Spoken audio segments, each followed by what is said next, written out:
welcome to the Last Lap Live. I'm Shelly Liskey, and tonight I have Rich Farmer in here filling in for Brian Smith. Yeah, he had family obligations, and I guess I'm the fill-in host, so The guinea should pig. be a good time. The guinea pig. So it was cold out last Saturday, and we ended up doing all right. It was rainy and yucky. Yeah, 400 of the student tickets, though, so that was, anytime we can get more and more of those kids involved and back at the racetrack and, participating in the activities, it's a good night. Yeah, it was, and we were up against Ross. I think Ross had their prom, and Clyde had Like 3 weeks ago. a Royalty honors banquet something. or some kind of banquet. Yeah. No, they had the choir concert. Well, we were up against that and what are those pulls at Wapakoneta? Wapakoneta truck pulls, I think the Norwalk. NHRA was at Norwalk, but they rained out. At the end of the day, with the weather we've had, we've got to thank our fans because they have been very, very dedicated to Fremont Speedway and very supportive. So at the end of the day, I'm not disappointed. Yeah, it was a little scary early in the night. I know when I went to the infield for the national anthem, I looked in the stands and I thought, oh, this is really bad. It's really bad early every night. Yeah, You just gotta wait. Then I was really surprised during the heat races. I went up to the announcer's booth and I thought, man, we got some badass fans in Fremont to come sit out and listen in the cold, and the rain was actually raining straight at you when it was raining underneath the covered grandstands. I've never had that happen to me before. Yeah, that makes it a little more. The rain does tend to dampen things, but at the end of the day, it was a good weekend, and we go off into a big weekend this weekend with 2 nights of the All-Stars. The weather's in the mid-70s and clear and sunny, and we can forget about last weekend and the rain and the yuck, and we've had a lot of people calling on the camping and everything else. So I'm looking forward to this weekend, and I guess prefer would forget about last weekend. Yeah. What, you expecting a big car count, or do you have any idea of anybody out of the ordinary that might be there? Well, I haven't really heard of anybody out of the ordinary, but with these shows, when you look at like last year when we've had a lot of, great race car talent that's shown up, unexpected, and, the World of Outlaws, they're off, so we've had Jason Myers come in and invade this show a time or two, and we've had some other Outlaw guys come around, and we are an Outlaw sanctioned facility, so there is the possibility, but I haven't confirmed of anyone, but there is the possibility if they want a place to race, and the money's there, so I wouldn't rule anything out at this point. Well, I know you have this listed on Sunday as the Freedom 100, and I work with you every day, and I talk to you every day, and I'm not real sure what the Freedom 100 is. So Well, we talked about this at home. The Freedom 100 is 50-lap 410 sprint car race, 30-lap 305 race, which is 5 more than normal, and a 20-lap truck race. So it combines for 100 feature laps, hence the 100. So those Andrew Barmans out there that are dying to have a 50-lap or a 100-lap race at Fremont are going to be disappointed. They're going to be very disappointed. Sprint cars sprint means, travel fast at a short distance. So I don't see any 100-lap races coming anytime soon. 50s, they've become very popular. The fans like it. Jim had done some stuff in the past with like twin 25s and this and that, but the fans really like the 50-lap races, and it makes it very interesting to see the endurance of some of these guys and their cars. So I'm looking forward to the weekend. Me too. I actually wouldn't mind having a track like we had this last weekend. I kind of like those kind of tracks. I know the Brian Smiths and those weren't real happy with it, but hopefully. Yeah, it was kind of unusual. It's the first weekend nobody's called a complaint after on a racetrack like that. I think a racetrack like that's okay when they're smooth and you can pass. And last weekend it was smooth and you could pass. TJ Michael come from 11th. So I mean, you can, when we have people passing and they say, oh, you can't pass on this stuff. Well, every time they say that, I can go back and look up results and look up everything and tell them where they're wrong. But lately we haven't had that. We haven't had any complaints. People seem to be pretty happy with the facilities and the way the track is. So let's just move forward. Yep. Well, tonight we got Elvin Rupke coming on next, I think, and then we're going to close tonight with Art Baugh. So I think we'll go, unless you mind, we'll go ahead and do our 410 recap of last week's feature. and we'll come back with Alvin Rookie.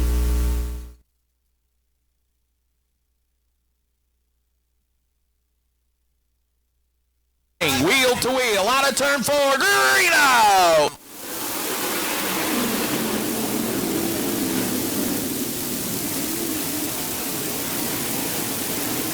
Brian Lay takes the advantage down the backstretch. Brock Market in second.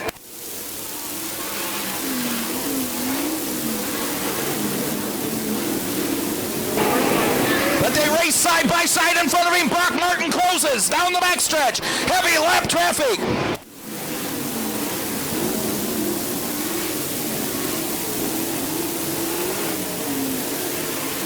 Now they string out down the backstretch. Now they're side by side. Brock Martin has caught him, and here comes Alora. What a move!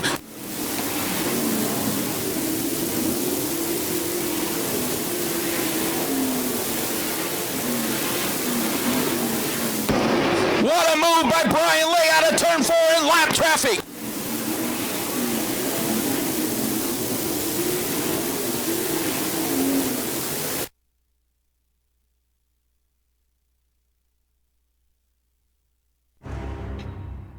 Cutters.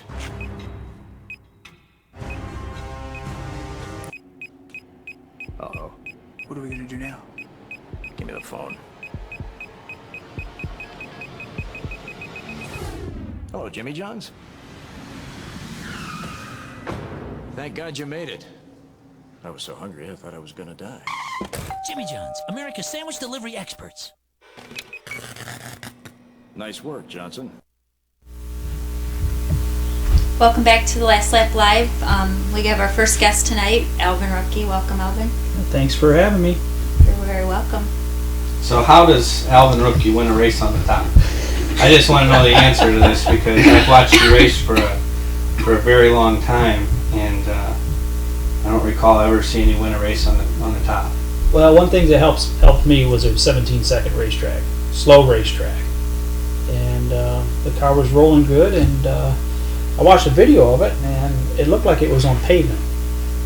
So You mentioned the slow racetrack. I've noticed, this season so far that you've really, in my opinion, you've stepped up. You stepped up your program. You stepped up your entrances, and I like I said, I've watched you race a lot, and these kids, they're on the gas and they're running them in the corner, and it seems that Alvin's running them in the corner as well. Well, I'm glad you noticed. I didn't think I was doing anything different. Our car must be better.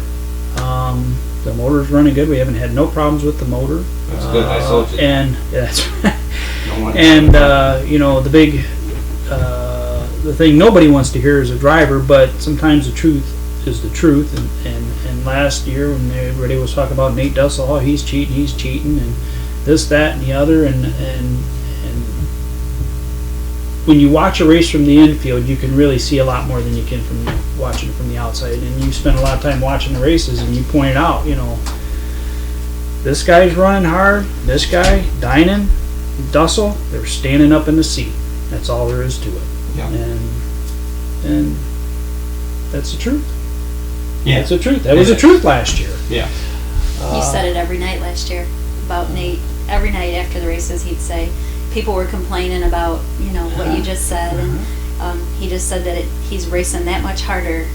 Well, there was a night last year where Alvin had to lead, and going down the straightaways, Alvin would pull away, and then Nate would close in the corners, and then Nate eventually passed him in the corner to go on to win, and it was just one of those deals where them guys He had a little more stamina. had a little more, Youth Well- won out. That's all there is to it. Is the fact. Well, I think it, based on what I've seen so far this year, if you take that exact same race and have it this year, I don't know that I would agree that you'd have the same outcome. I mean, you are Maybe not. Our car's good. I love this race car. This race car fits.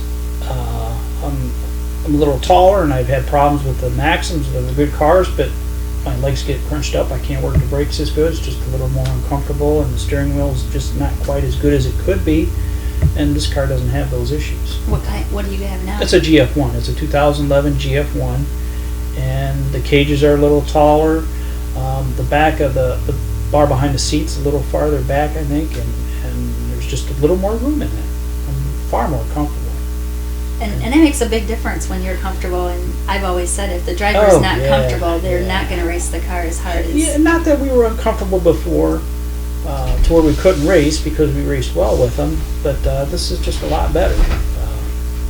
And our setups have been pretty close. When you say our, who helps you? Because I know we walked by the other night and Lindsay made a comment that she thought you did all of that by yourself, and then I started thinking about it. And other than Danny, I've never really seen anybody. Danny. Danny. Okay. Oh, he wasn't there when we went by, and I said, Well, no, I Danny's don't on know. his time. He'll get there when he gets there, and you know he never lets me down. So Yeah, that's I was good. kind of jerking Danny's chain at Attica Friday night because Alvin's down there, and I mean things are getting ready to happen, and I'm like, I may help. And he's like, no. I'm like, well, when do you go out? I thought, well, if nobody showed up, I at least go down and make sure he gets shoved up And that's kind and of whatnot. And then next thing you know, Alvin comes or Danny comes. I like, make it look like I was looking at my watch, and I'm like, for a guy that's retired, you sure don't, you kind of Yeah. And kind that's of dragging your the feet. same situation Lindsay and I were in. They were getting ready to fire Mhm. the motor and everything, and you were there kind of all by yourself. And Lindsay goes, "Oh my gosh, he does all this by himself." And I'm like, I've seen Danny around, but he was nowhere around then. So This is really kind of his first experience with the sprint car too, isn't it? For the most part. Yes, he's always been around my car and helped me out when I needed help, but he didn't travel with us to the races much. And he's always liked the late models better, and he liked the trucks, and he was good at it. I think if he'd have focused on that when he was younger, he could have really been a great racer. He's really good at it, because one way you can tell a good racer is how mad they are Wednesday. If they're still mad about Saturday night, they're a pretty good racer, So, but so he's learning. He's a real good thinker. He thinks things through. Just common sense. One of his favorite saying is, "Don't overcomplicate it." And simple, stupid. yeah, keep it simple, and he does. And we're still getting a good understanding of the race car. For me, I'm not a very good setup guy. I've just accepted that fact, and probably a mediocre driver. But I'll just keep on digging. Keep on trying, and that's what we do. Well, you say mediocre driver. You've I won don't think that- You've won some pretty big events. You've won the Freedom 40 at Chillicothe. You've won the The Doty. holy moly! You won the Doty. You did. Yeah, that was pretty good, and the reason we won that is because Doug Ford set up the race car. I always say, I actually had somebody call me a couple weeks ago and wanting to know how we pick a driver or something, because we've had some decent success, and I told him, I said, well, it's not a driver, it's a whole team. You can't just have a driver. You gotta have a team. And races are won in the pits. In the shop, in the pits, Yep. absolutely. And I talked to Rick Ferkel about this once, and I haven't come to a real conclusion as to what's better. Is it the driver more important, or is it the car more important? Jim Linder told me when I first bought a sprint car, and I went out there and I was seeking some guidance. Mhm. And, Jim told me that the best thing I could ever do is make sure I had the best race car that I could have, and Yep. make the driver be the weakest link. He said at the end of the day, you want the driver to be the weakest link, because then they can't come in and have an excuse. Well, that's a good point, and that's a good point. Maybe years ago the driver was in my mind, the driver was more a key factor, I guess. Because I would agree with that, because you can't carry a race car like you used to be able to. Now, 'cause and I've everybody used is this so term good. a million times on this show, actually. Everything's so cookie cutter. Mhm. They're pretty much all equal. Yep, they are almost So it all kind the of same. takes the driver out of it, I think. A little bit. Your setup's critical. Setup's important. You don't have to be off by much perfect example. We won the week before, we qualified halfway decent, and the next night, we couldn't get out of our own way at Attica. And the same thing happened to Bobby Clark. He won at Attica, and he struggled at Fremont the next night. It doesn't take, you don't have to be off by much No. to, And you go back in the day when the cars were so so different from one another. And some of those guys, I myself would love to see the guys from the 70s and the early 80s and that kind of stuff be put in today's cars, but at their best, in their prime. Oh, Just to geez. see if you'd be able Where to, the talent. if the talent was the best part, or if they had, you talk to some of these guys and they'll just tell you that they had a mechanical advantage. Like Oh, Mark yeah. Keegan was on the show and he said that he felt that he clearly had a mechanical advantage. Oh, he did. But he Mark did. was also very good. I'll tell you another guy too was John Beaver.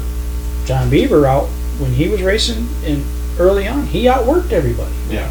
Very innovated and Right. did He their, was and always he still doing kind, stuff. they still kind of Yes, do their own. yeah. And that and John Beaver, he's one of them guys that's still mad on Sunday when he doesn't do good, or mad on Wednesday when he doesn't do good. And that's another part of it. Yeah. And you don't see it. You just don't see guys like Mark Keegan and Beaver, Jim Linder too, that call the shots. They set up the car and they drive the car. You just Right. don't see that much anymore. No, And have the kind of success that they have. I agree, and sometimes I think I age myself with that argument because I refer to, and I'll probably catch grief on this, but we have more of a prima donna racer as the younger kids come in. Mhm. They show up with their helmet bag, and not all of them. I'm not Mhm. saying all of them. But Right. a lot of them think that racing is you show up on Saturday night or Friday night with your helmet bag, and you hop in, and they wouldn't have a clue where to begin. Yeah, after yeah. that. I don't know what that's. I don't know what that's like. Yeah. It's me. I feel I would have a hard time showing up at the races and getting in a car that I didn't work on in some way, shape, or And see, form. back in when we were kids, that didn't happen. I mean, Mhm. the drivers were the mechanics and the setup guy, and Mhm. pretty much they did everything. Mhm. Yeah, that's right.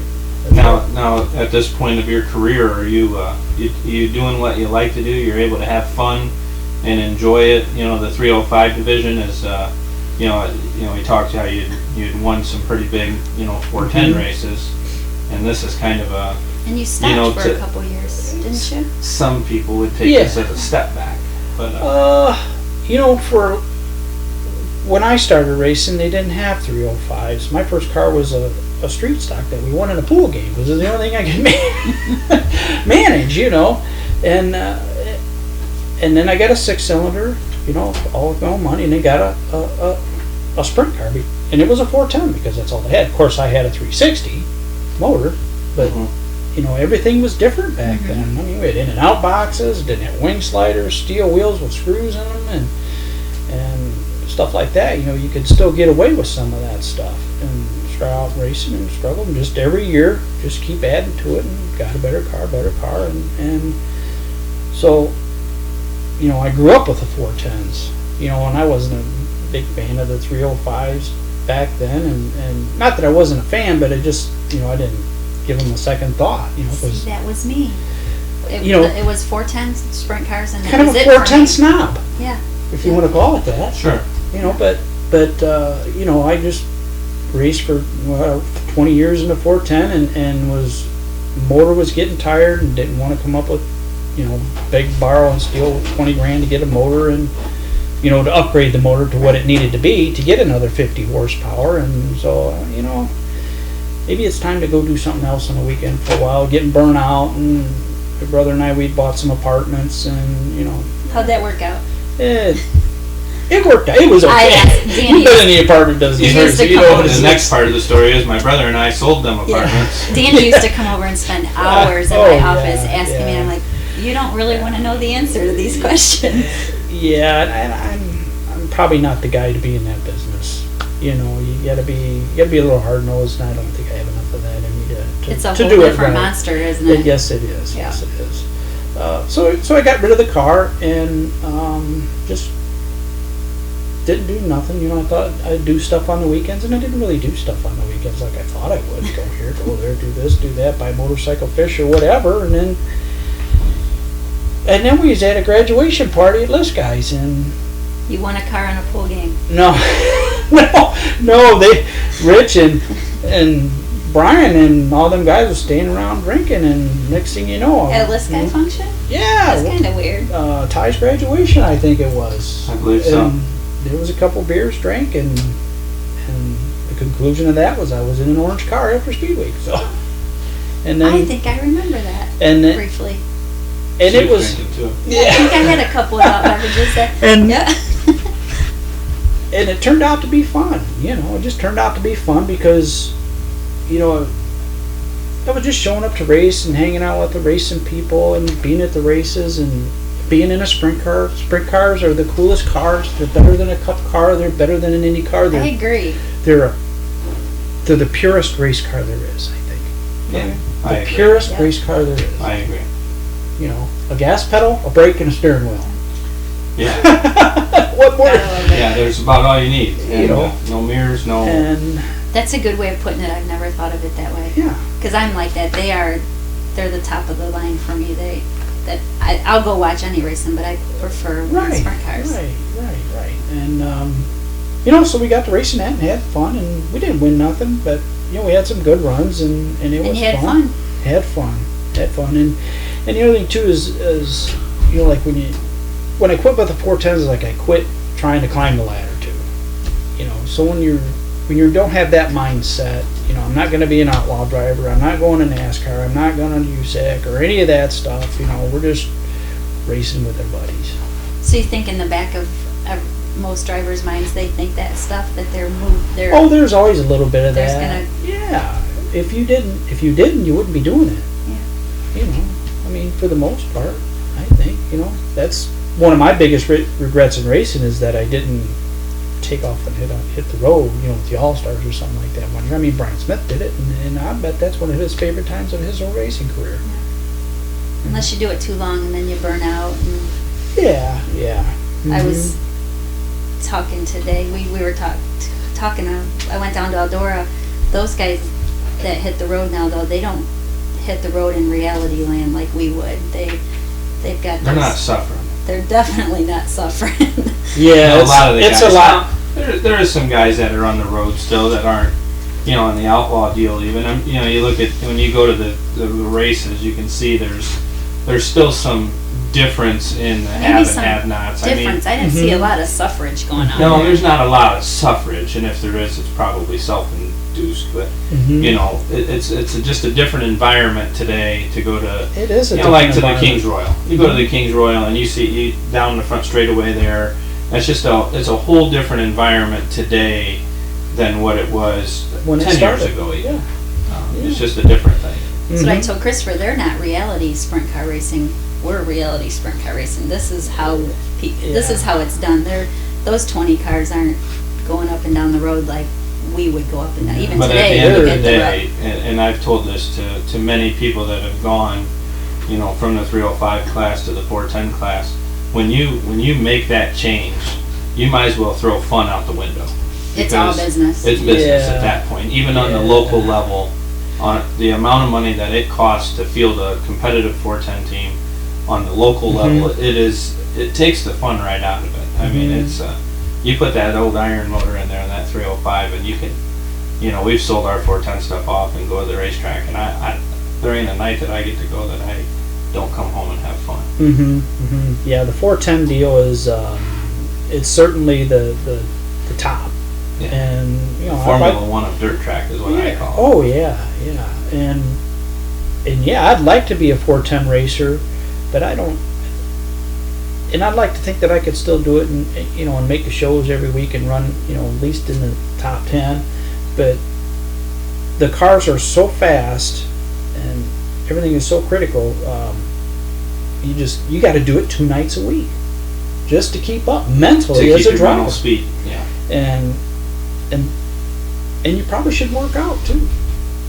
Yeah, I'm suffering. I'm suffering too, you know. But you know, and that just takes all that more commitment during the week.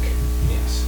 So on a different note, you know, we kind of do we do some things to get some of our sponsors in here and give them the opportunity to, you know, talk about their business and things that they got going on. And Vision Quest has been a great supporter of Fremont Speedway over the years. And coming up, we have the Hall of Fame night, which is your guys' race night, and you're going to do something special for the fans, I understand. And Yeah, we're It's, gonna try. We're gonna try. I haven't You quite got it nailed down yet, but You got a big We're working on night. it. That's a yeah, that's I'm really gonna be a I'm fun really night for excited. you. I'm kind of bummed that we don't get to race that night, but it's kind of going to be fun on the other hand too, because I don't have to race. I can watch. You know, Do you have someone in the rocking chair? we got Eric Rankin, and I'm looking forward to that because when he was racing, I guess he would be my contemporary, I guess, because we raced together a lot, and we used to always bet on qualifying. We'd bet $1 and see who would out-qualify the other one. We just always had fun, and but it's going to be fun. It's going to be a lot of fun, and I'm looking forward to seeing some of them guys race. I don't expect to see a great, fantastic race, but it'll just be fun to watch You don't think it is? them guys race. There'll be a couple of them I was that gonna are say we've I had think a we couple have, that are going to half be. and half. I think. when we look at this event, in my opinion, and I could be way off the base, but what I think is going to happen is I think we're going to have a group of these guys that by the time they get done hot lapping qualifying, they're They're gonna be on fire. They're going to be ready. They're They're gonna going to be be ready up to to go. speed. They're Mhm. they're gonna, it's kind of like riding a bike. When you get in one of those things, if you're comfortable in a race car, it don't take a whole lot to No, get up you- to speed. Yeah, that's right. And you're going to have that group of guys, and then I think you're going to have this other group of guys that mentally Feel they they think can. they're up to speed, Mhm. but physically they're going to fall out of seat. Mhm. They're going to Yeah. get tired. They're going to fall out of seat. Yeah. They're going to start making mistakes, and that kind of thing. And then I think we're going to have this third group of guys, Who just think and it's cool. and they're just out there, and they're Nostalgic. if you could take their helmet would be lucky to hold their smile, Mhm. but they're making laps, yeah. and by no means are they going to tear up a guy's race car. Right, No. right. And I think that'll be the three groups that we have, and we're going to qualify, so hopefully that'll help get that stuff kind of sorted where it needs to be. And We've had some of them in here on the show, and I'm pretty sure Kenny Jacobs, Ed Hodenshield, Mark Keegan, some of those Mhm. guys are really not going into this thinking they're just going to go out and big Oh parade no, I've heard laps. some of them going to These guys practice are at going Attica. Well, I'm going to call Working Rex. out. I'm actually going to call Rex about that because there's been rumored that there's supposed to be a practice Friday night before the race, and there's been a pretty firm thing that there is no practice. Oh, And yeah. so we're going to try to get that Well, coattailed as much you as know, we can. you know how racers are. If there's a will, there's a way. Yeah. They're always And, going to try to find an edge. And, Mark had mentioned something about practice and then this and this and this, and I told him, I said, well, obviously I can't be everywhere. Right. But I would prefer that you don't, just Right. because He had a good argument, though. the Mark integrity tried of the pretty sport. hard. And Mark's a smart man, so he's. Yes, he is. Yes, he is. But it's really cool to have Vision Quest as part of this Oh, night. yeah, yeah. And It's a you guys thrill. are pure racers, so it's You'll a have nice your big fit. T-shirt guy there. Yeah, Mr. T will be there. Cool. He'll be He's there. a fan favorite. Yeah, yeah, yeah. I wouldn't want to be the guy under that. Well, yeah. it's been cooler though. Yeah. So maybe. Yeah, it let's won't hope be. it's hot. I want some warm weather. I'm ready. Oh, you and me Racing both, in the Alvin. cold. Yeah. I'm so tired of going home with cold toes. Oh, geez, yeah.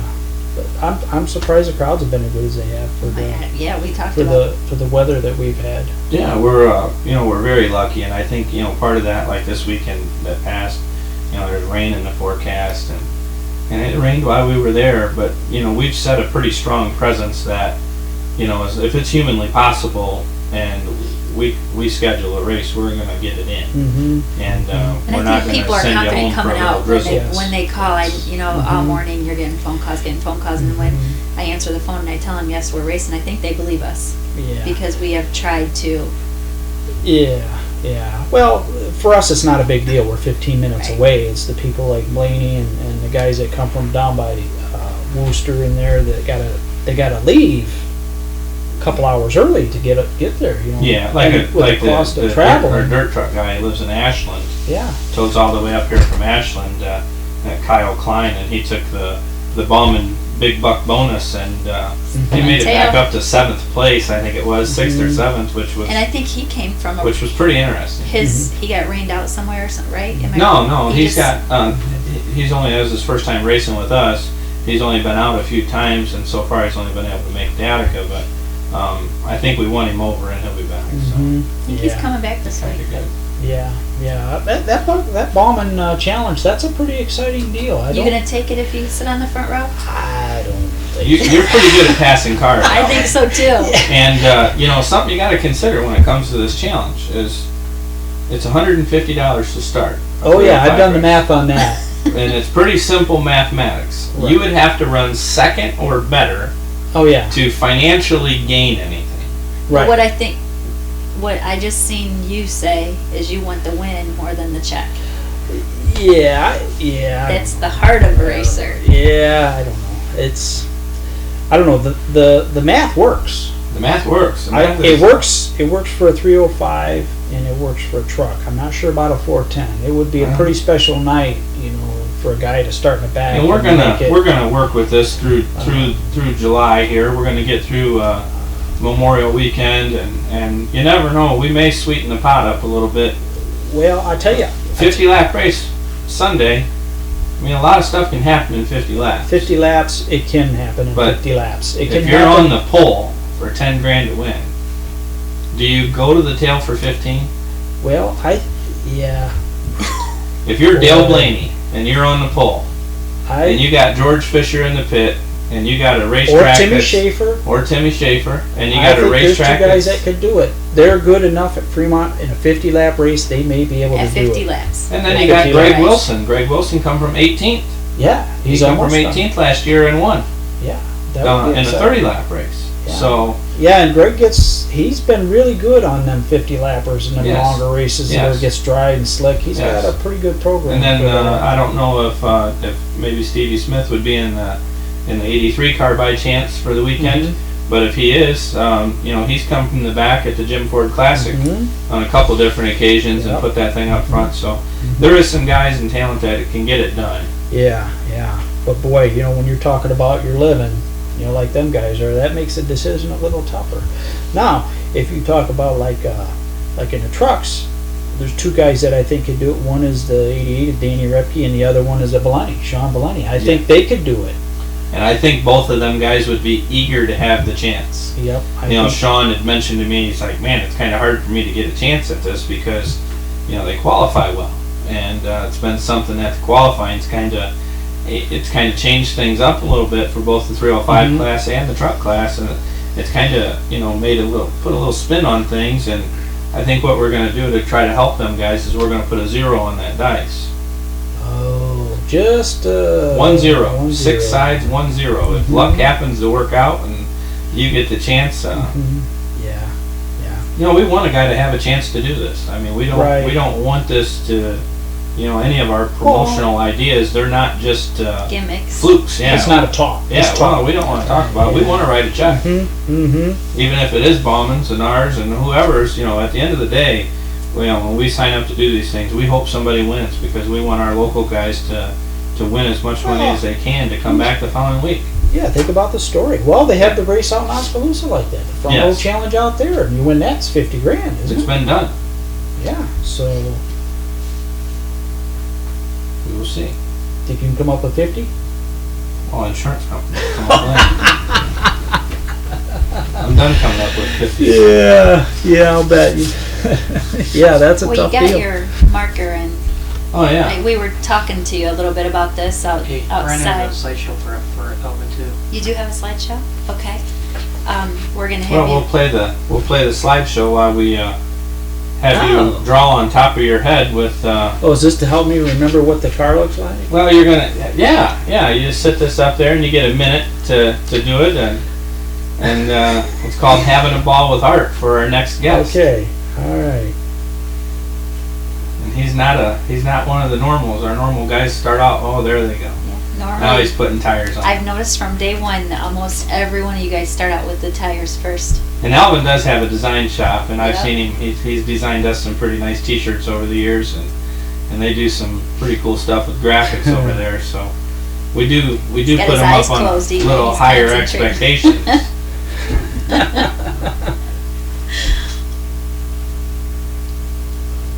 I really like the. Well, I can honestly say I've seen Oh, that's I've seen a- better. Wait, that's not. and we do need an autograph on that one for us there. I I've seen. missed the wing with the number. Well, I have to tell you, watching that slideshow, your car is so sharp this year. I really enjoy that car. I'll tell you what, I've always for 25 years now, I've always lettered my own cars, and I believe this one might have gotten the most compliments, other like than maybe it. the one Mountain Dew car with the hand on it. That was. I had Is that the heard- orange Mountain Dew car?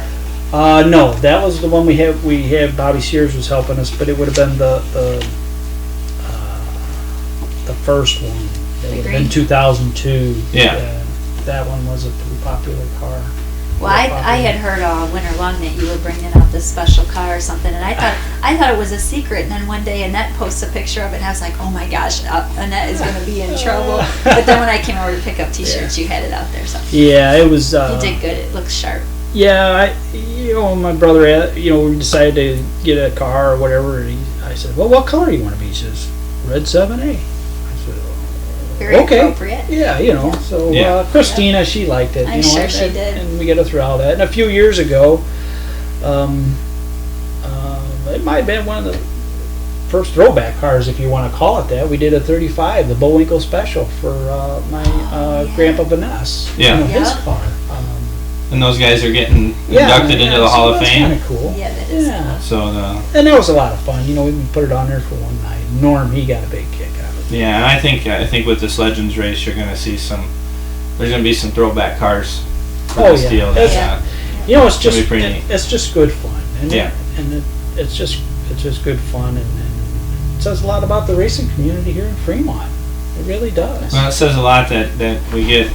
We have 23 guys committed that are willing to do it, and we also have 23 teams that have committed to putting them in. Volunteer in a car. So when you think of that, it's a huge feat. I know I was talking with Rodney Duncan over the weekend at Attica, and he said that Fred Raymer had attempted to put something like this together over at Central Pennsylvania, and he couldn't get the guys to do it. They just couldn't get enough people to support the thing. Oh. And so he knows how special it is, and Rodney's going to be part of the show, so Oh, Rodney's got a ride. Yeah, he's going to be in one of our cars, so it'll be. Good. That's It's gonna fun. be Boy, we fun. raced him a lot over the years. Yeah, he was yeah, a it's good. gonna be He was a fun. good guy to race with. Yeah. Well, Elvin, I enjoyed having you. Oh, it was fun. I was glad that you agreed to come on. I know we tried to get you a couple other times. Yeah, the shop You're was always just busy. overwhelmingly But busy. It's I hard appreciate to. you coming out, and we're gonna take a break here real quick and watch the 305 feature recap, right, Steve? Is that what you got up there? And then we'll be back with Art Ball.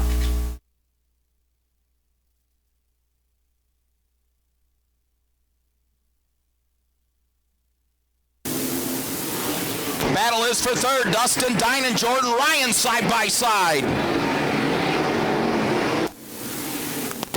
About ready to catch the back of the pack. 6 laps in, this time by for Nate Dussel.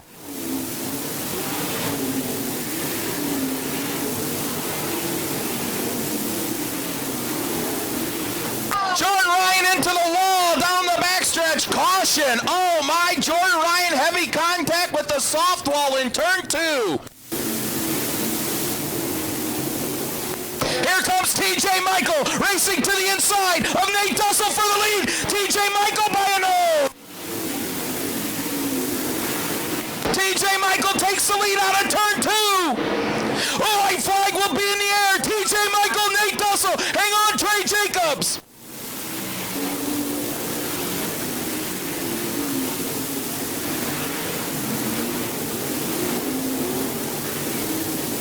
TJ Michael started 11th. He takes the win.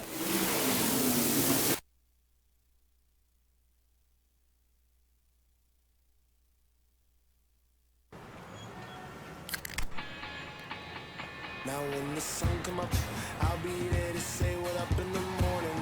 Perfectly at peace, so I move along a bit higher. I'll be up a bit away, cause they gon' judge me anyway. So whatever, I'll be up a bit away. Crack open a can of new Kickstart by Mountain Dew. The perfect mix of dew, real fruit juice, and just the right amount of kick. Kickstart your day.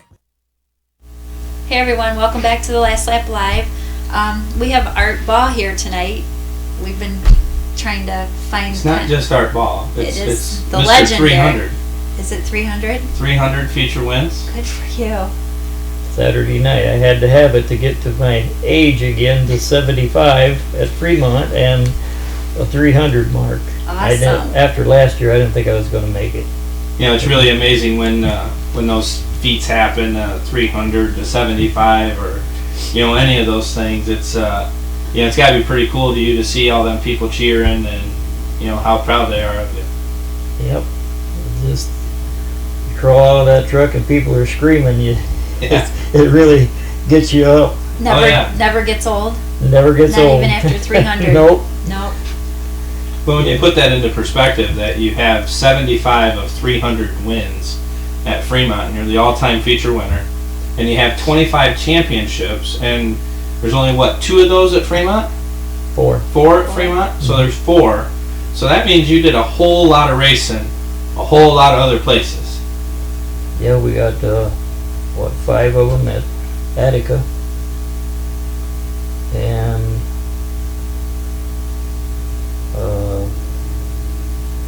Lakeville,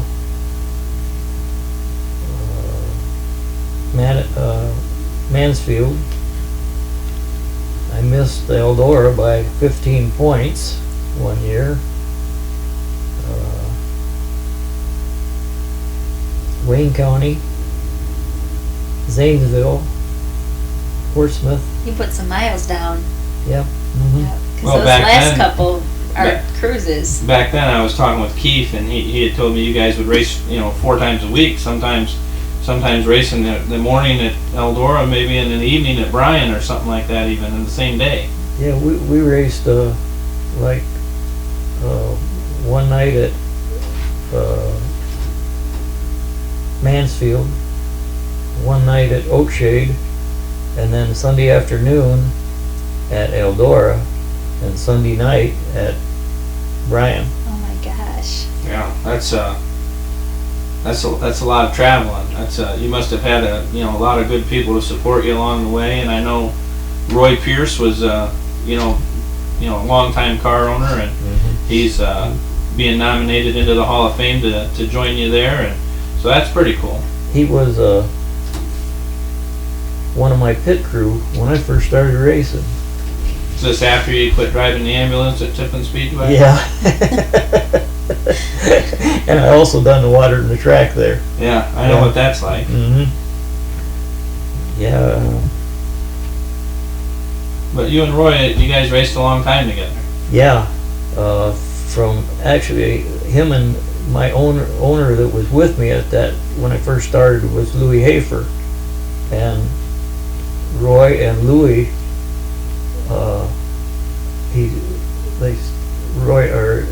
Louis sold the car, and him and Roy both went to be inspectors. They were together for years, I'd say 10 years at least. Oh, They really? were together as inspectors of all the divisions. Wow, that's quite the deal. I know Keith, that you race for now, he's really glad to be part of it and to carry on what his father did and that kind of stuff. And a couple years ago you had the 50 years with the gold wheels, and that was pretty slick. That was a really nice looking truck, I'm telling you. It was almost too pretty. When you go out to the mall at Tiffin and you win the sprint car show, you done something. Yeah, and today, that's not like it used to be. You go back 10 years ago, the mall show in Tiffin was kind of a popularity contest, and now you're judged by your peers, and so that's when you can win something that you're judged by your peers on, it's that much more meaningful. And like Yeah, you dude. said, mostly sprint cars over there. Yeah, and Sprint car people. the trophies come with a sprint car on them. They weren't playing it up very well, were they? Well, the first dirt truck feature that that I had won at Fremont, I got a sprint car trophy for that. Jim Ford gave me a sprint car trophy. It was kind of funny. But now, I mean, what's your next goal? I mean, what else does Art Ball have left in it? well, I'll tell you, it was honestly, this year was the hardest year for me to start. I had both shoulders. I couldn't reach this shoulder with this arm, My left arm wouldn't reach the right shoulder, and it still has a problem, but not on the racetrack, and I don't understand that. You know, because Must you're in be a your, sign. you're in your office. But I've had 3 cortisone shots in my left shoulder and 1 in the right shoulder, and they wanted to give me another one, but I said, no, it's not bothering me enough to have another shot, you know. Those are painful, aren't they? Yes. Yeah. Well, they don't, I needed it, so it didn't bother me near as much as I Yeah. thought it would. My daughter had them quite a few times too, trying to just give her some relief, and she said that they're horrible, painful. You know, it just occurred to me, we were talking with Alvin and about the Legends races coming up.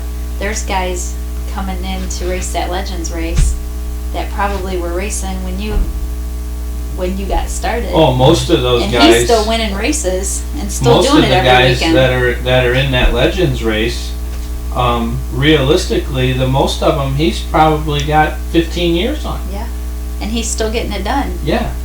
You know, my son, oldest son, died in 1980, and I wasn't going to race anymore.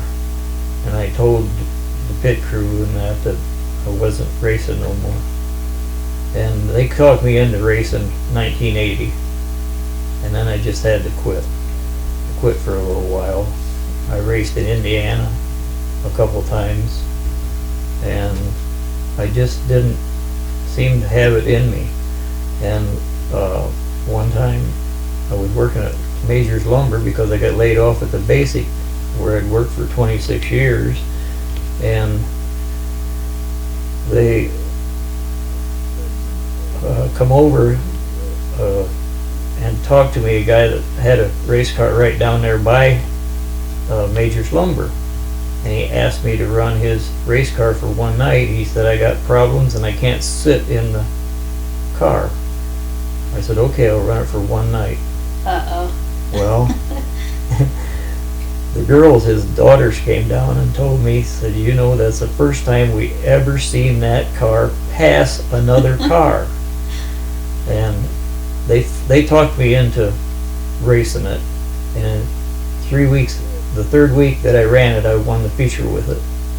And I ran for him for 4 years. And that's when we got in it because I busted an axle. I started last in the heat race over to Fremont, and I was up to second, and I was really trying to catch the leader, and I snapped an axle coming out of 2, and he got hostile about that, and he fired me right on the spot. Then that's when Roy Pierce went and bought a car from a guy down at Eldora. I don't remember what his name was, but he was a good driver and car maker at the time. And we went, he ran over to Finley one night when we was there, and we beat him. He built a new car. And he came over and he said, what did you guys do to this thing anyway? He said, we painted it white. Yeah.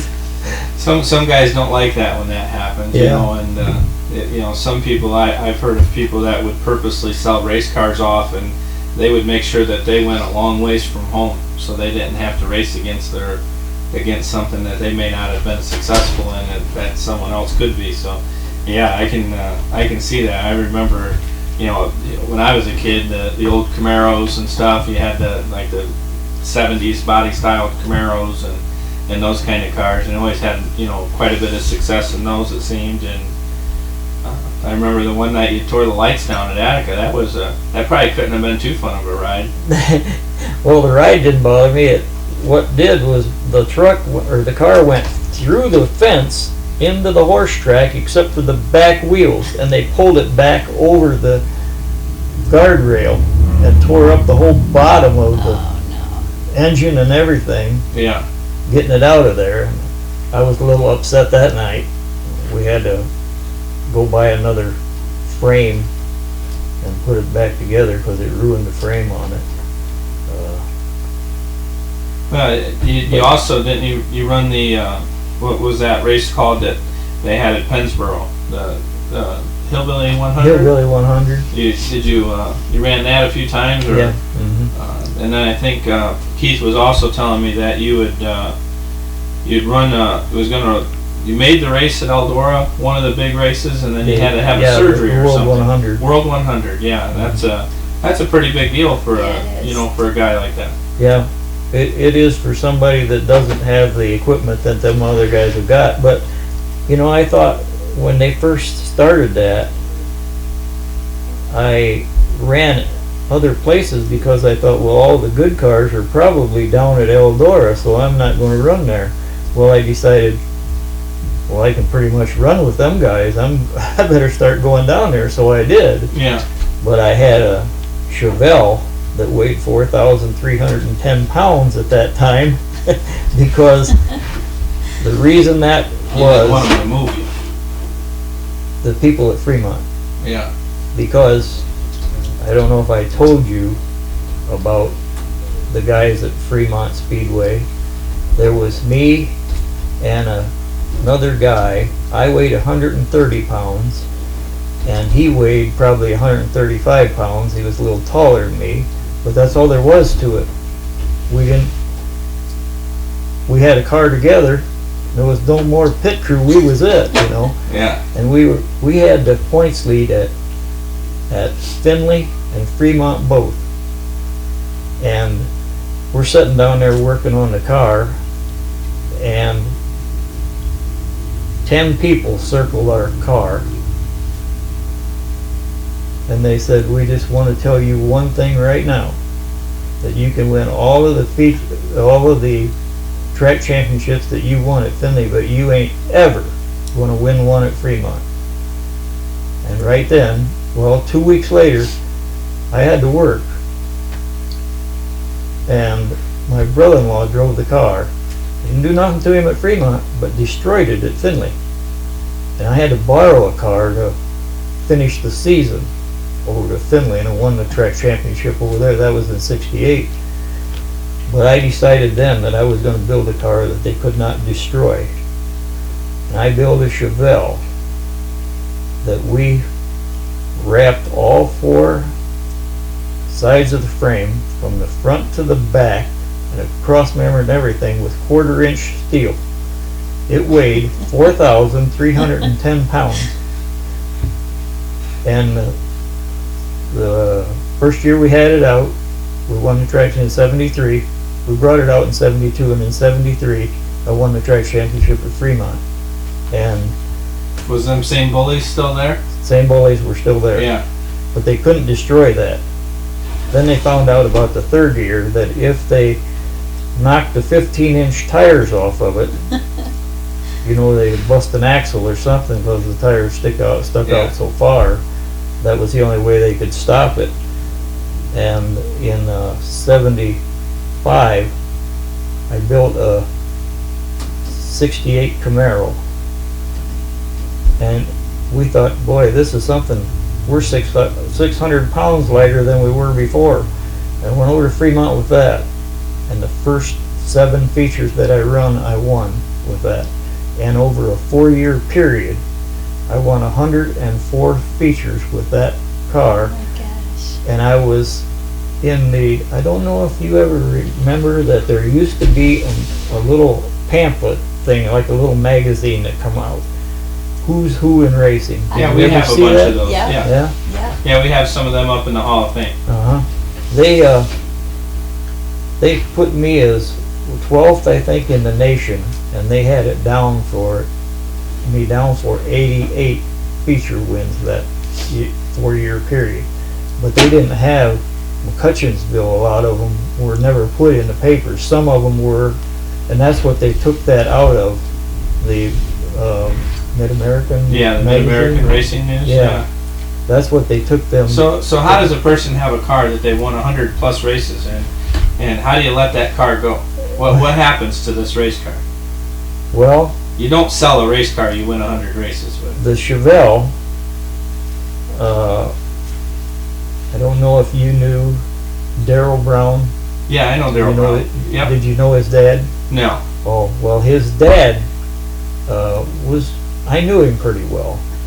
but and Pete Halcomb, that was a partner of mine at the time, he knew him real well, and he wanted to buy that car, that Chevelle.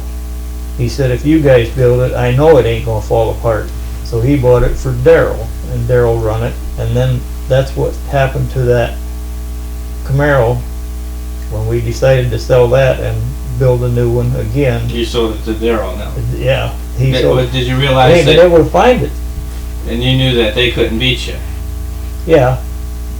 Well, I was down to, with the new car that I built, I was down at Mansfield, and we were running a big race down there, and I was up to third, and it started raining, and I don't know if you ever was at Mansfield early in when you went off of the second turn, it was 60 feet to the bottom. I'd never been to Mansfield when it was dirt, but I've heard the stories about people getting rescued out of the pit, you know. But you could go down there, you know, if you just went off early in the year it was down there, you'd just go down a 60-foot bank and you could drive back up. Yeah. But they put a 4-foot high dirt wall there, and I was up to third in that, passing the guy on the outside, and my right rear wheel hit that bank, and it just turned that car like that. So you went high flying. And I went over that, and I must have been 15 or 20 feet higher when I landed than you ordinarily would be, you know. And it just was a strange thing, because going down when it was rolling end over end, and I remember thinking, I better stop rolling pretty soon or I'm going to be at a red light in Mansfield. It's an amazing thing how much things slow down when you're crashing. When that's happening. Yeah, when you're crashing, you're like, yeah, any day this could stop. It seems like it goes on for an eternity. Yeah. So you don't have track of none of your old race cars. They're all gone. Yeah, we don't know. Can't find none. The only one that Keith can find is the one that Roy bought from that guy down at Eldora. The guy from Oakshade bought it, and he sold it to somebody else, but apparently he knows where it's at. But Keith's been trying to buy that because he just can't find the.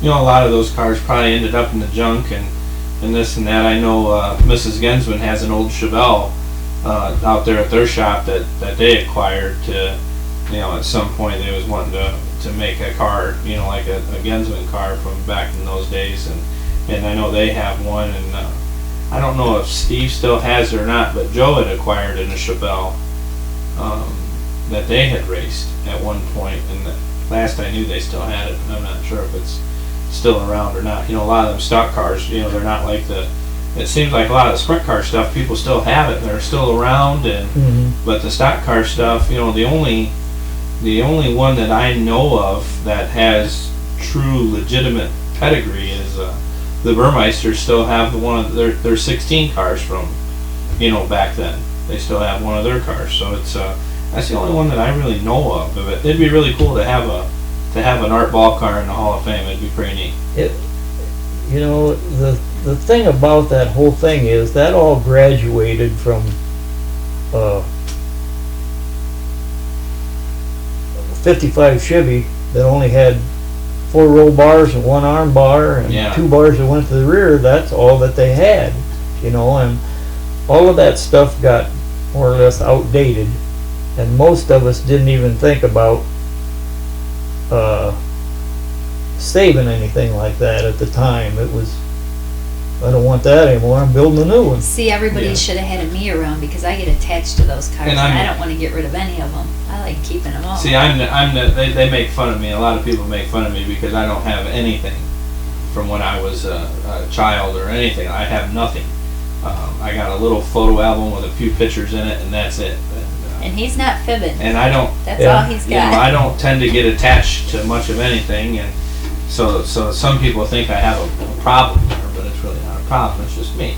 But I can, you know, back then, you know, I've talked to a lot of guys, you know, with this Legends race coming up, I've talked to a lot of these guys, and you're pretty fortunate. You know how many races you've won. I was just Now, thinking that same I thing. can tell you, most of these sprint car guys, Don't have no idea? No, they don't have a clue. nobody kept track of it. They didn't keep track of it. They didn't keep track of wins. They didn't keep track of championships. They didn't keep track of anything. And it's really weird because the racetracks didn't either. You know, Eldora Speedway has no idea who's won how many races there. They can't tell you.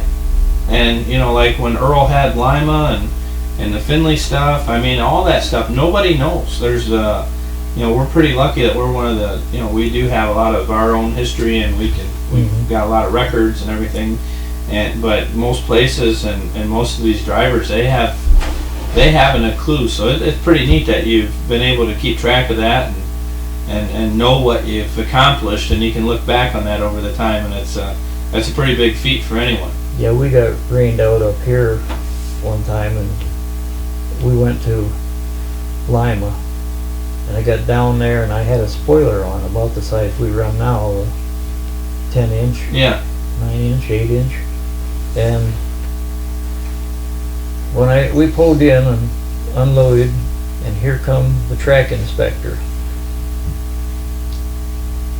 He said, "I don't know if you can run that here."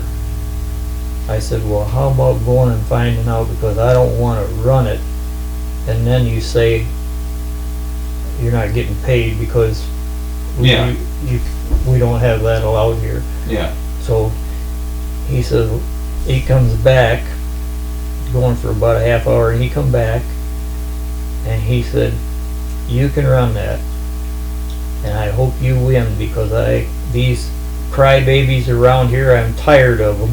He was the inspector. Did you win it? Yeah, I started last and won the feature. You know, over your career, you know, you've obviously have raced with a whole lot of people, a whole lot of different people, and you know, who would you think was your biggest rivalry over the years?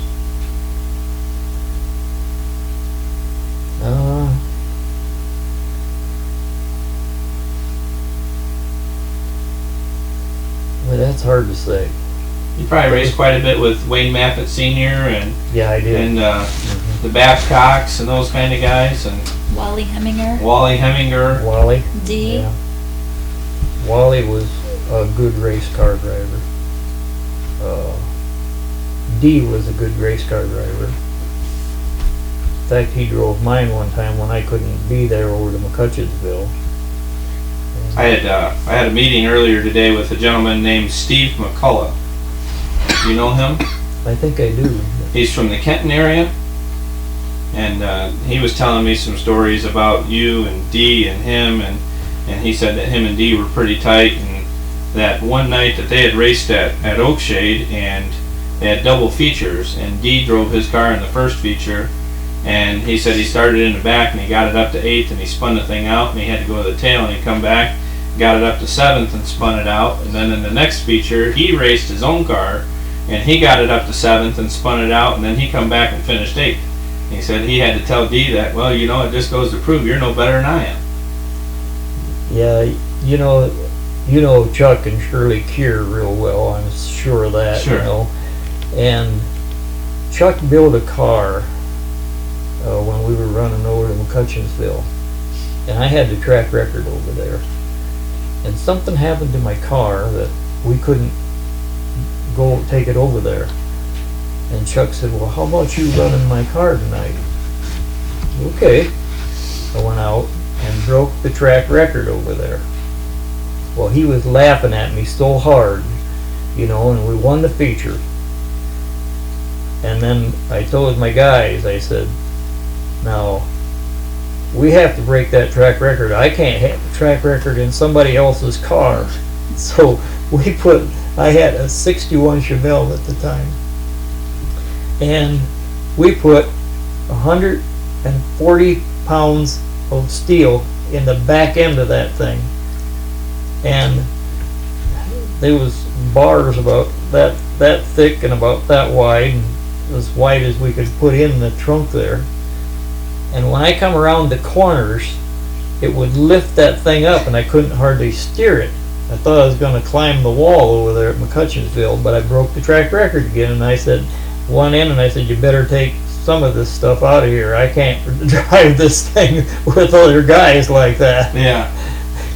Yeah, but I got my track record back.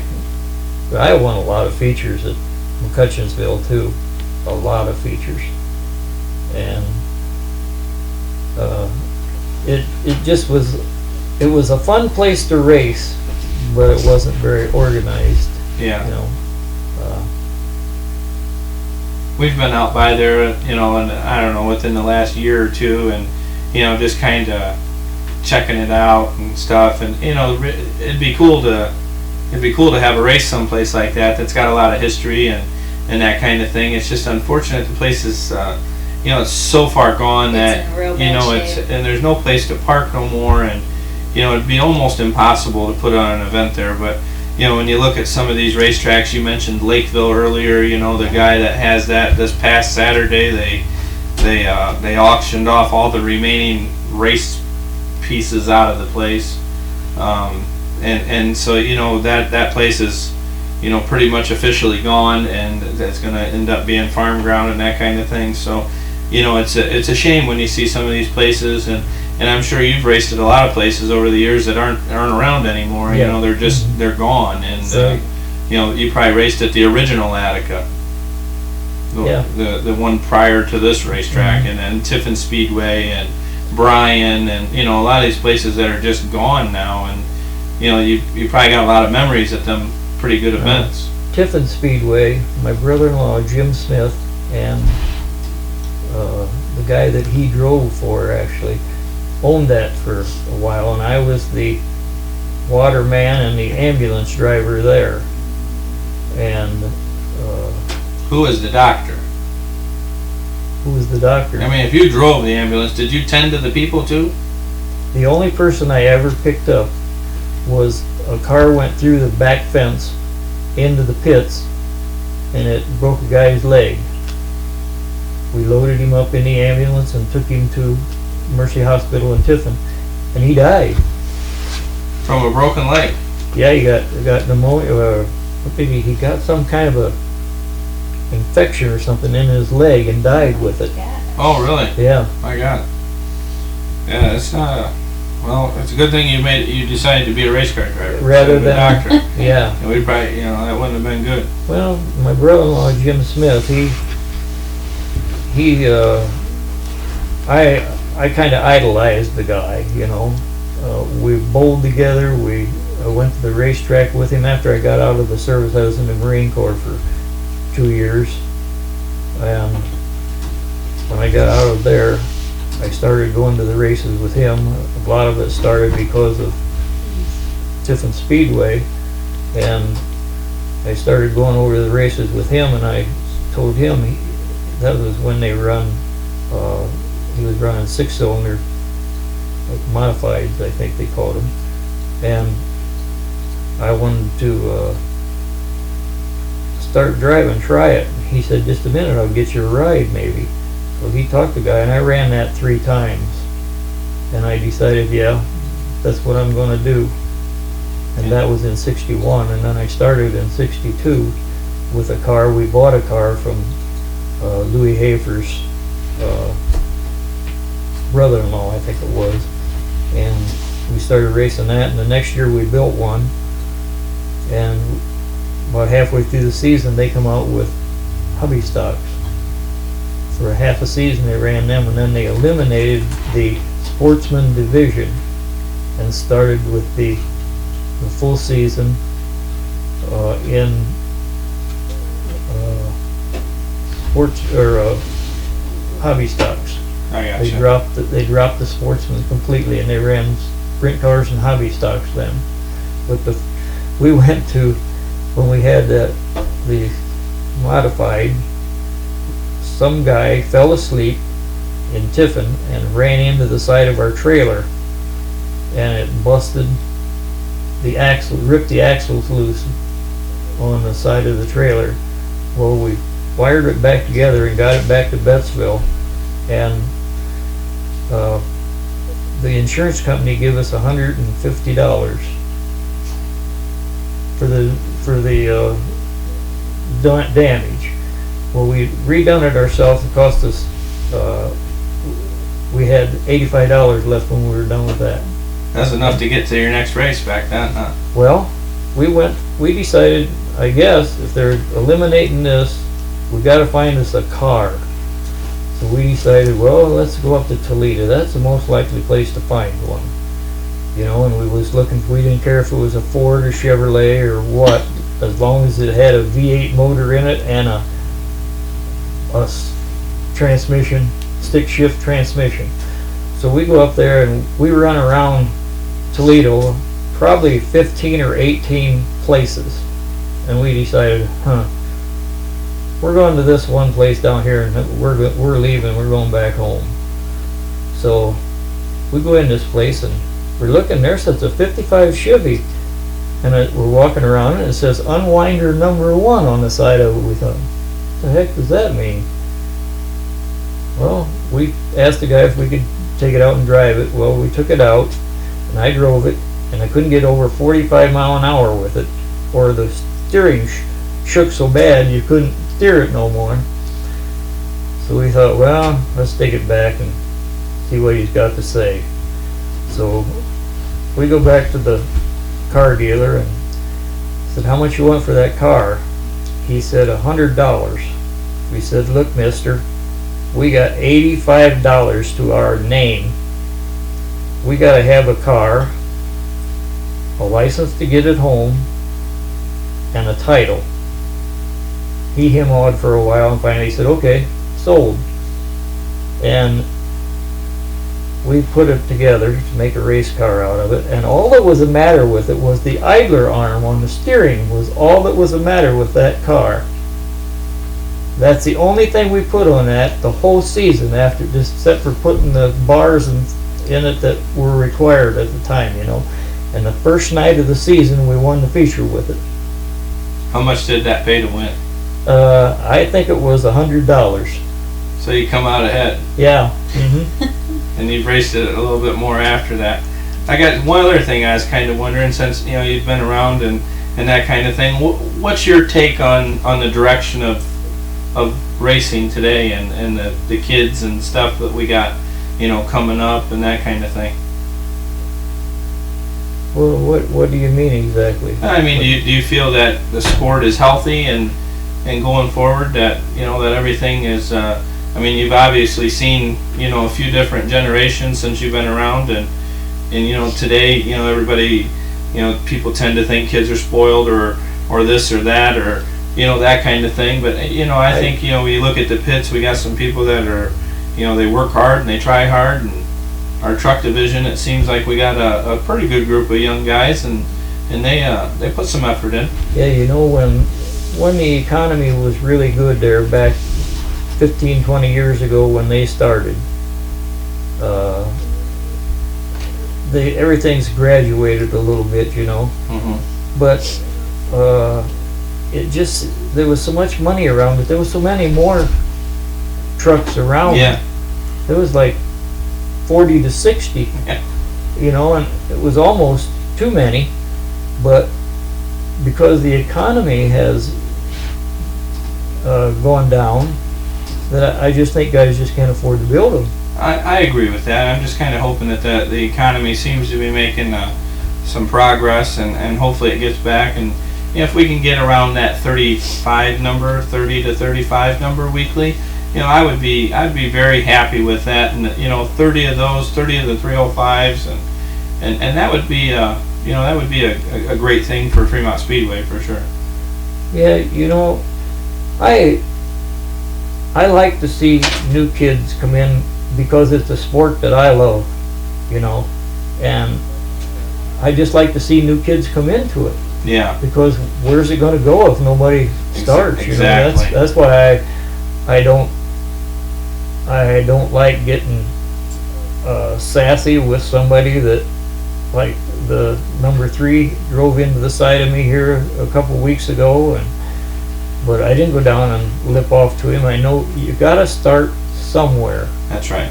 That's right. And you know what's kind of funny, you mentioned a guy getting into you. You can, if you know, I watch from the infield most of the nights, and I see how these guys race with one another, and when they come up past you, there's just you know, like a level of respect Yeah. that's around that thing, and they won't, you know, they may get behind, you know, like another guy and give him a little bit of a bumper and try to rattle their cage and that kind of thing, but when they get by you, you can see the respect level changes, and you know, they won't race you dirty.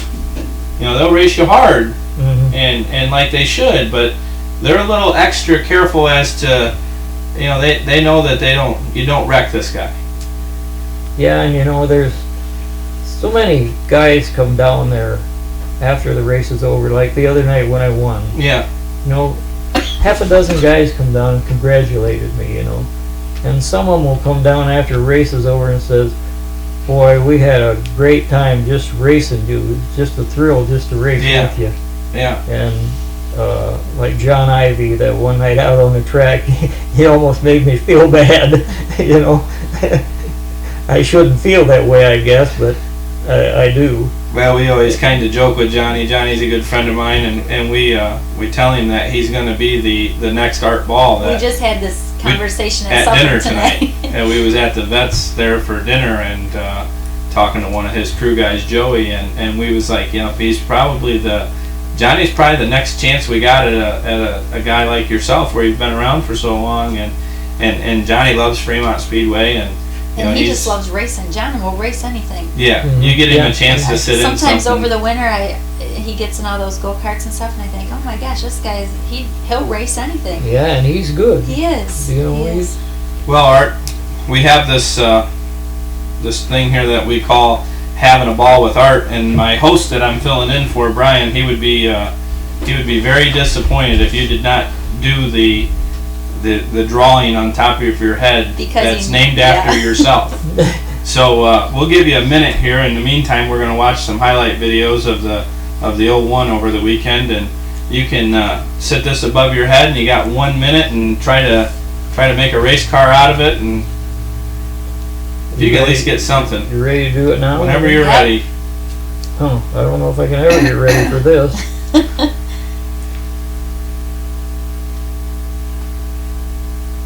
It's a nice looking truck.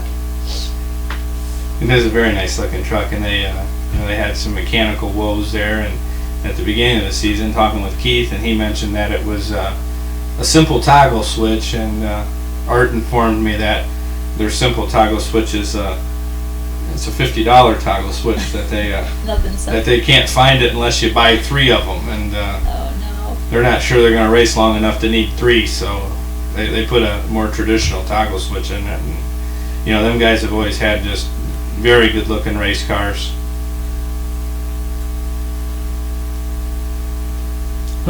How'd it come out? Did you leave room for your autograph? Well, I got a lot of room. That's got a spoiler. Let me give her an autograph here, and then we'll put it up in the camera, and we'll show the fans here after the highlight video. You know, I was thinking tried to when write "old run" on there, but it didn't come out that way. When we were Oh, talking I about didn't this, put no wheels on it either. Most guys draw the wheels first, Yeah. actually. So, yeah, it's not too bad. I- We've had a lot worse. Trust me. Yeah. I don't remember ever a time in my lifetime being at Fremont Speedway that there wasn't an Art Ball there. Well, You're just a living legend. I can believe that. Yep.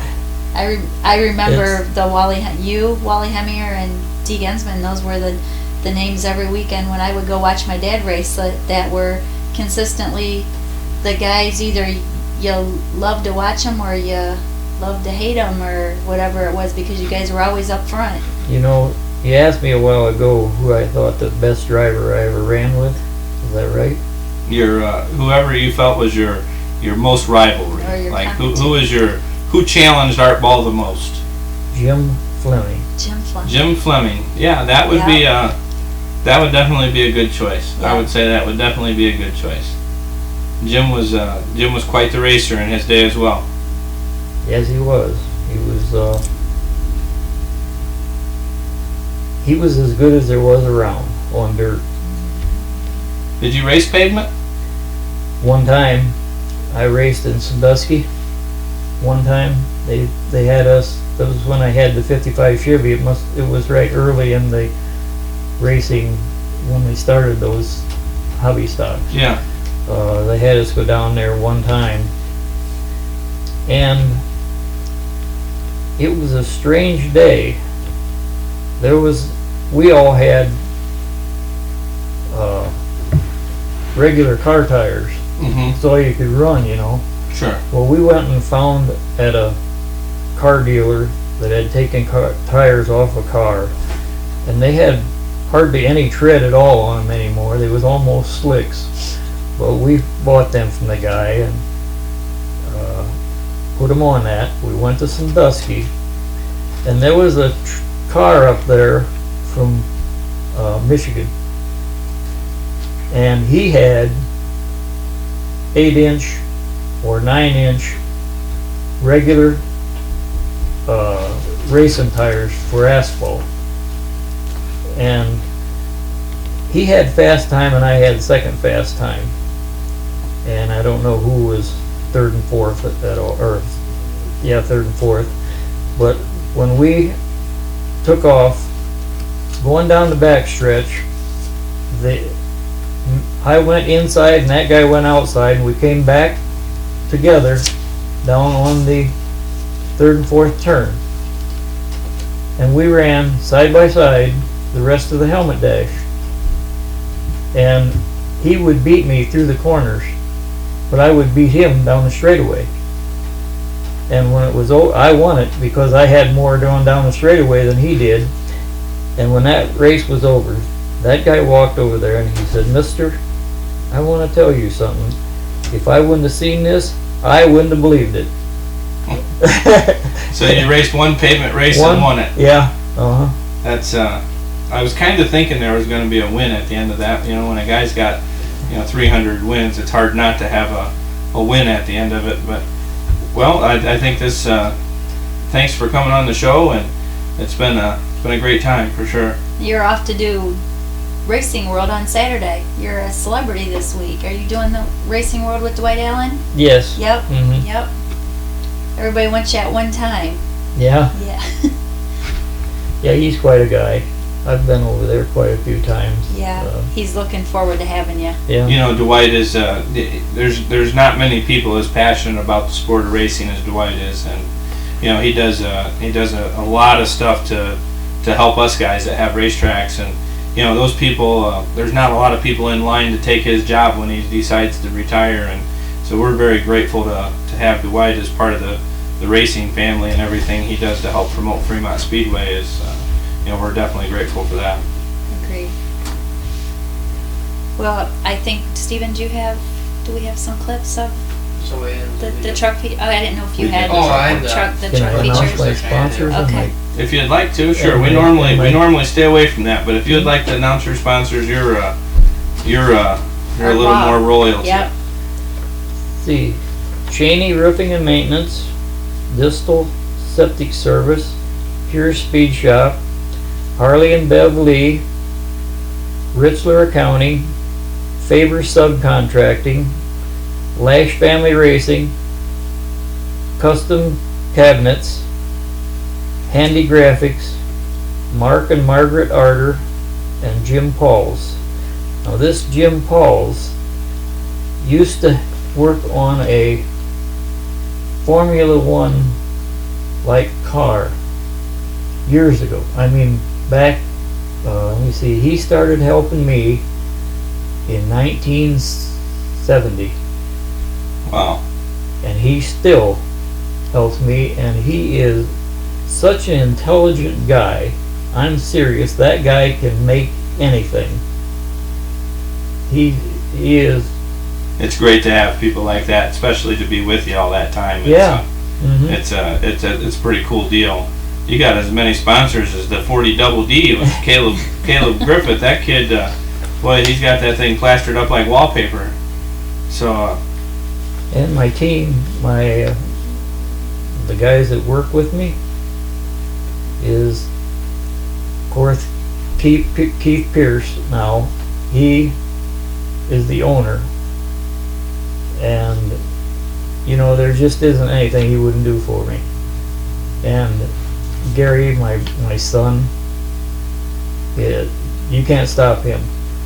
I mean, he is what keeps this thing going. He's tried his hand at the wheel a little bit, hasn't he? Yeah. And a couple years ago, he tried it out a little bit. He really don't want to race himself, but we was close to a track championship at the time, I think, and he decided he would run the other truck just in case something happened to the one we were running, you know. Yeah. But he impressed me. It just there just isn't anything the kid can't do. Yeah. And then you got Keith's son Cole, and Todd and Trent Arter, and my grandson Jason, and that's, except for Jim Pauls. I mean, he's like a team member, but he don't like to go to the races. Well, Can you explain that? well, a lot of guys wish they had that team member that would come to the shop and build stuff and help on stuff and this and that. But a lot of teams, everybody wants to come to the races where the glory is, but not a lot of guys want to hang out in that shop. So it's just it's another tribute to how well respected you are, and for have a guy that's been with you since 1970, that says a lot in itself. Mm-hmm. Yep. So. He comes to a banquet once in a while, but not all the time. Not many guys will miss a free meal. No. I don't miss any of them, trust me. Well, him, you can't hardly pay for anything, for him. Yeah. He just don't, I don't know what it is, but he is one great guy. Well, you yourself are a great guy, and I appreciate you coming in. Thank you. Spending some time with us. I think we went a little over tonight, so we'll probably go into the truck highlights and just wrap it up from there. Just wrap it up from there then. Have a nice night, everyone. Thanks.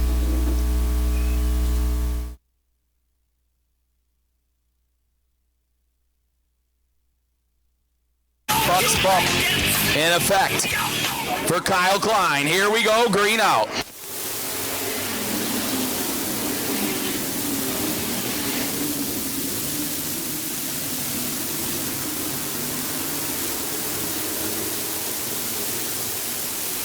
Three wide for second out of turn 4.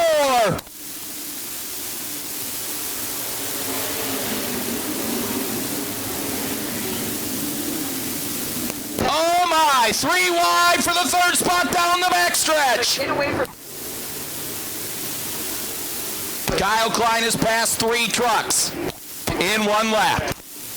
Sean Valeni, your new leader. White flag in the air for Sean Valeni.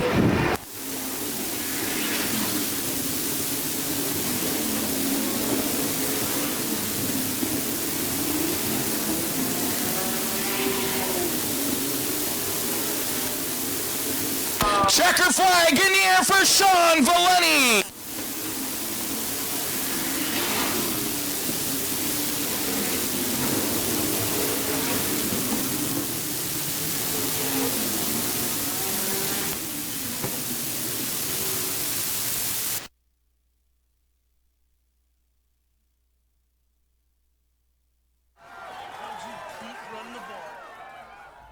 You know that one's yours, right?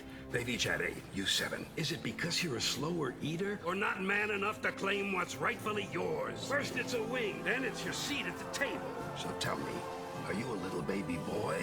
Or are you a big, strong man? I'm a big, strong man. Okay.